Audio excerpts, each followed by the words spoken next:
Namaste student. Today is 37th day of bridge course, standard 7th, subject maths. Today we are going to learn about simple interest. आज 37व्या दिवशी आपण शेतो अभ्यासक्रमामध्ये सरळ व्याज याविषयी माहिती घेणार आहोत. सरळ व्याज म्हणजे काय अगोदर आपल्याला लक्षात आलं पाहिजे. सिंपल इंटरेस्ट मीन्स हे आपण बँकेकडून काही रक्कम कर्जदार जो असतो तो काय करतो, काही रक्कम कर्ज म्हणून घेतो, लोन घेतो. सपोज त्यानं 1,00,000 रुपये बँकेकडून घेतले आणि त्याला 1,00,000 रुपये परत म्हणजे फेड करण्यासाठी त्याला 1,20,000 रुपये बँकेला भरावे लागले. तर जी एक्स्ट्रा रक्कम भरली, उचललेले लोन 1,00,000 आणि जास्त भरलेली रक्कम 20,000, मग ते 20,000 हे व्याज असते, सरळ व्याज असते. त्याला आपण सिंपल इंटरेस्ट म्हणतो. हे पाहणार आहोत आपण. हे बघा, सर्वप्रथम आपण पाहूया प्रिन्सिपल. प्रिन्सिपल कशाला म्हणायचं तर पहा, the amount deposited in the bank or given to the borrower from the bank is called principal. Is called principal.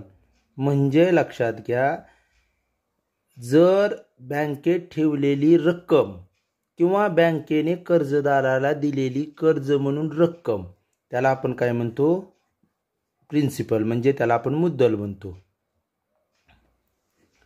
त्यानंतर दुसरा आहे रेट ऑफ इंटरेस्ट. रेट लिहिले इथं मी, rate of interest. Rate of interest mean interest to be paid for every 100 rupees per year. बघा, व्याजाचा दर म्हणजे काय तर आपण प्रत्येक 100 रुपयाला प्रत्येक वर्षाला जी जादा रक्कम देतो, जे व्याज देतो, त्या व्याजाला काय म्हणायचं, व्याजाचा दर.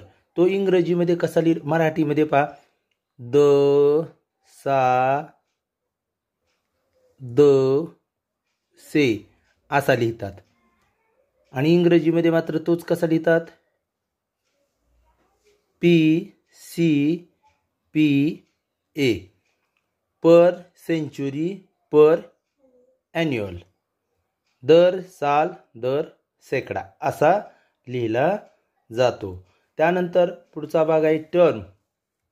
टर्म म्हणजे कालावधी. हा रेट म्हणजे दर होता आणि टर्म म्हणजे कालावधी. काळ, the period for which the amount deposited in bank or given to the borrower from the bank is used is called term. term म्हणजे त्याला मुदत म्हणतो. मुदत, कालावधी म्हणजे मुदत. आपण बँकेत किती काळासाठी पैसे ठेवलेले आहेत किंवा बँकेने आपल्याला दिलेली रक्कम आपण किती कालावधीसाठी वापरलेली आहे त्याला आपण मुदत म्हणतो. मुदत ही नेहमी कशामध्ये असू शकते, एकतर इयरमध्ये असू शकते म्हणजे वर्षामध्ये असू शकते, किंवा मंथमध्ये सुद्धा असू शकते, महिन्यामध्ये सुद्धा असू शकते, आणि कधी कधी डेमध्ये सुद्धा देतात, दिवसामध्ये सुद्धा दिलेली असते. त्यानंतर सगळ्यात महत्त्वाचं म्हणजे सिंपल इंटरेस्ट. सिंपल इंटरेस्ट, सरळ व्याज, जे प्रकरण पाहतो ते या ठिकाणी लिहिलं नाही, तोंडी सांगतो मी तुम्हाला. The amount we deposited in bank and we give bank give us extra amount. That extra amount is called simple interest. तुमच्या लक्षात आलं का? आपण बँकेत पैसे ठेवतो आणि पैसे ठेवल्यानंतर बँक आपल्याला काही जादा रक्कम देते. बघा, त्या जास्तीच्या रकमेला आपण काय म्हणतो, व्याज असे म्हणतो. त्यानंतर पहा, यानंतर आपण पाहूया लेट्स प्रॅक्टिसमध्ये आपण सराव करूया. काय काय दिलं आहे इथं, एक उदाहरण दिलं आहे पहा. Ishwari deposited rupees 50,000 in a bank at rate of 8 PCPA for 6 years. आता तुमच्या लक्षात येऊ द्या, यातलं फक्त आपल्याला काय ओळखायचं आहे, प्रिन्सिपल ओळखायचं आहे, त्यानंतर रेट ओळखायचा आहे आणि टर्म. तर प्रिन्सिपल काय आहे, डिपॉझिटेड अमाऊंट जी असते, डिपॉझिटेड अमाऊंट ती असते प्रिन्सिपल. म्हणून प्रिन्सिपल काय येईल आपलं, बरोबर, ₹50,000 हे झालं प्रिन्सिपल. त्यानंतर रेट हा नेहमी PCPA पर सेंचुरी पर ॲन्युअलमध्ये दिलेला असतो. तो किती दिला आहे, 8. कधी कधी पर्सेंटेजमध्ये बी येतात असं 8%. रेट हा 8% असाही दिला जातो. मग इथं काय रेट 8%. आता PCPA लिहिण्याऐवजी तर पर्सेंट लिहिलेला आहे. आणि टर्म कालावधी, मुदत किती आहे, इयर्समध्ये. मी वर सांगितलं होतं तुम्हाला, हे पाहिजे आहे, इयरमध्ये असू शकते, मंथमध्ये किंवा डेमध्ये. आपल्याला इथे इयर्समध्ये दिलेले आहे. किती आहे, 6 इयर्स. असे तुम्ही सुरुवातीला आपल्याला सरळ व्याज काढण्यासाठी त्या उदाहरणामध्ये दिलेलं आपल्याला प्रिन्सिपल ओळखता आलं पाहिजे, रेट ओळखता आला पाहिजे आणि टर्मसुद्धा ओळखता आलं पाहिजे.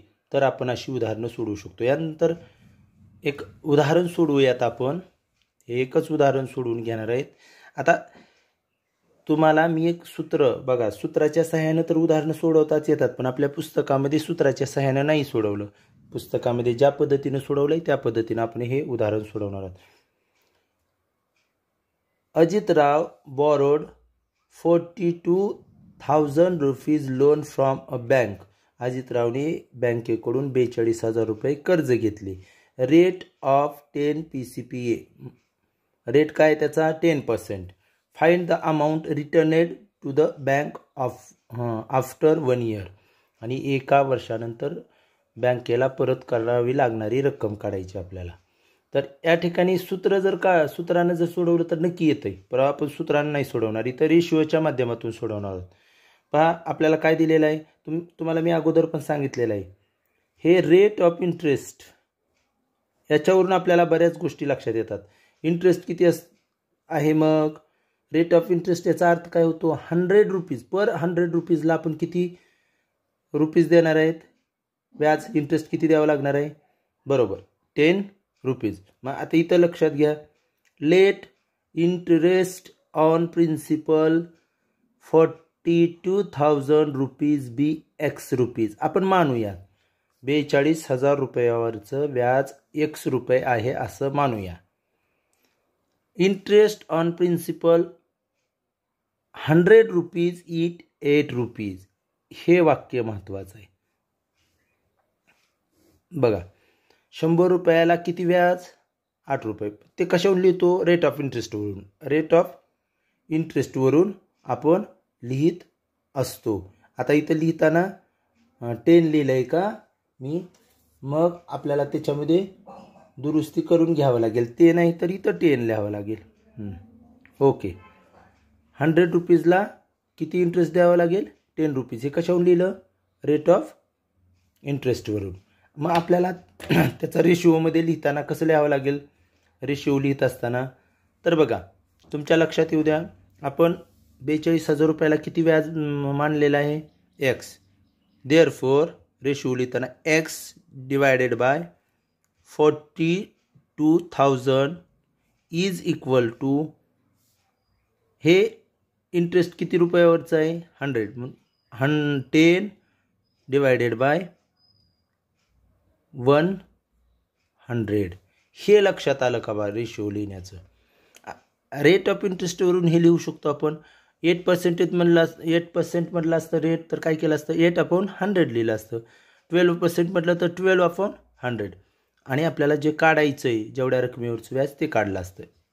त्यानंतर आपण हे कसं सोडवू शकतो, हे लेफ्ट साईडला 42,000 आहे ते राईट साईडला पटवायचं. डिव्हिजनच्या स्वरूपात आहे, मल्टिप्लिकेशनच्या स्वरूपात जाईल. म्हणून काय होईल, therefore x is equal to 10 divided by 100 multiply 42,000.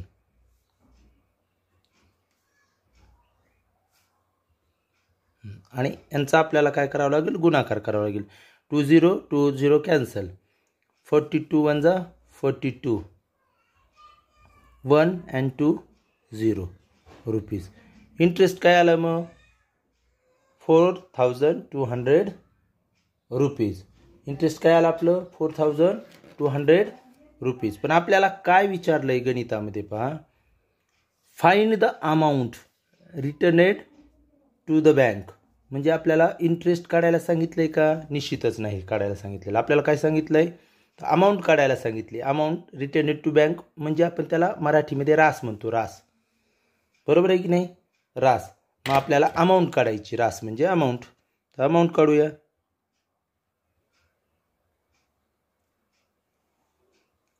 Amount is equal to काय त्याचं formula, amount is equal to principal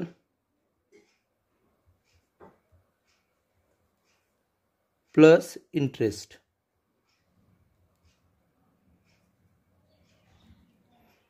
is equal to principal किती आहे 42,000 रुपीज अँड इंटरेस्ट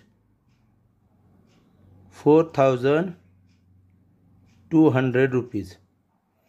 आणि त्यांची जर आपण बेरीज केली तर काय येईल 46,200 रुपीज.